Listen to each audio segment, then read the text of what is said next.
C'est un territoire de montagnes brûlées et de vallées fertiles. Deux peuples y vivent, deux peuples qui ne s'entendent pas. Depuis 1948, Israéliens et Palestiniens se disputent la possession des villes saintes, de ces territoires qui appartiennent à l'histoire de l'humanité. Depuis des années, il y a un processus de paix entre ce qu'il faut bien appeler des adversaires. Un processus de paix sur le papier. Le processus de paix est tout à fait virtuel. Il a existé peut-être une très courte période qui a précédé l'assassinat d'Yitzhak Rabin, et c'est la raison pour laquelle il a été assassiné. Mais depuis, il y a eu de nombreuses rencontres, encore que ces derniers temps, il n'y en a plus du tout. Au moins, ce gouvernement joue carte sur table, mais il n'y a jamais eu une intention réelle de stopper la colonisation, qui est au cœur du problème. Il n'y aura pas de paix s'il n'y a pas d'abord un gel de la colonisation et un processus de décolonisation. Tout le reste, c'est de la diplomatie déconnectée de la réalité.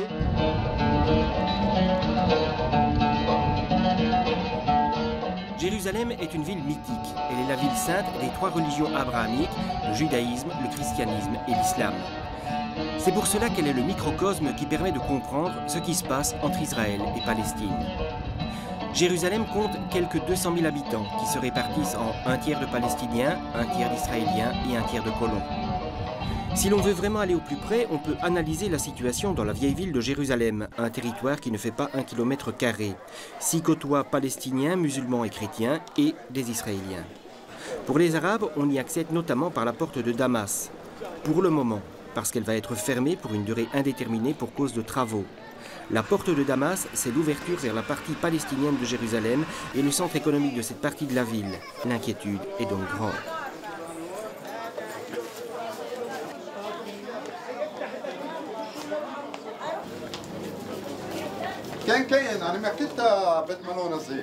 Dans la partie arabe de la vieille ville, celle qui compte le chemin de croix de Jésus, tout le monde circule dans une relative sérénité. Bien sûr, des Israéliens y ont acheté des appartements, comme ici, celui de l'ancien Premier ministre Ariel Sharon. Les Palestiniens n'ont pas les ressources financières pour les acquérir. Dès que l'on passe dans le quartier israélien, on entre dans un autre monde. Ici, c'est garde du corps à tous les coins de rue et les Palestiniens n'y sont que tolérés. La population y est moindre que du côté palestinien. Les maisons appartiennent souvent à des membres de la diaspora, principalement américains. Jérusalem, c'est une ville où l'on vit les uns sur la tête des autres. Le quartier israélien est au sommet de la commune et on a dû poser des grilles pour empêcher que l'on jette tout et n'importe quoi aux étages inférieurs. Le vieux Jérusalem est en passe d'être colonisé. Ce qui m'a frappé lors de cette mission par rapport à celle de 2008, c'est l'extension des colonies. On voit véritablement de nouvelles colonies, on voit des colonies qui existaient, qui se sont étendues. J'ai aussi extrêmement été frappé par le développement des colonies juives dans Jérusalem-Est, donc dans la partie arabe de Jérusalem. Il y a deux problèmes. Le premier, c'est l'extension de la population israélienne qui réclame de plus grands territoires dans Jérusalem. Ça ne nous laisse pas une situation qui soit ouverte pour une future résolution négociée.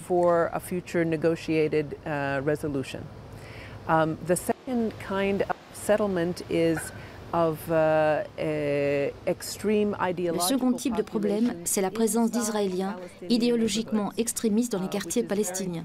Ils sont très provocants et très agressifs pour le voisinage. Ce sont les deux façons dont la stabilité de la ville est menacée.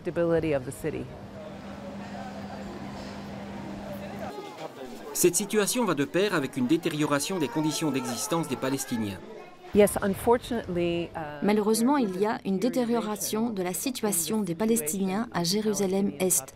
Les statistiques officielles israéliennes prouvent que 75% des familles palestiniennes y vivent sous le seuil de pauvreté. Toute la Palestine est touchée par le conflit. C'est très dur, même si on vit dans des zones plus à l'aise, plus économiquement meilleures. La violence, personne ne peut l'échapper. Jérusalem est encerclée de colonies israéliennes, comme toutes les villes palestiniennes de Cisjordanie. La colonisation est le modus operandi de l'État d'Israël depuis avant qu'il existe même. C'est un processus non interrompu qui date de 110 ans d'extension d'une souveraineté israélienne, juive et israélienne, en Palestine. C'est un processus qui est au cœur, qui n'est pas la couverture de quelque chose ou la manière insidue de mener une guerre, mais qui est la manière d'être. Avant, les ONG qui nous avaient été présentées avaient un discours de paix qu'ils ont encore aujourd'hui, mais à l'heure actuelle, un peu de rage aussi. Et ça n'a jamais été les propos qui avaient été tenus antérieurement. Et je trouve qu'à ce niveau-là, ils commencent à avoir un ras-le-bol de la situation. Ce qui m'a également fortement choquée, c'est alors que le Conseil de sécurité a voté l'interdiction des colonies, d'une colonisation poussée. À l'heure actuelle, cette colonisation est encore de plus en plus importante et on a un agrandissement des colonies, c'est très insidieux, peut-être pas des nouvelles colonies, mais en tout cas un agrandissement qui fait que les colonies finissent par se toucher avec la difficulté pour les Palestiniens de bouger au niveau des territoires. Les habitants de ces colonies ne sont pas nécessairement là par vocation politique. La plupart sont des personnes qui ne parviennent pas à se loger en ville tant les tarifs immobiliers sont élevés.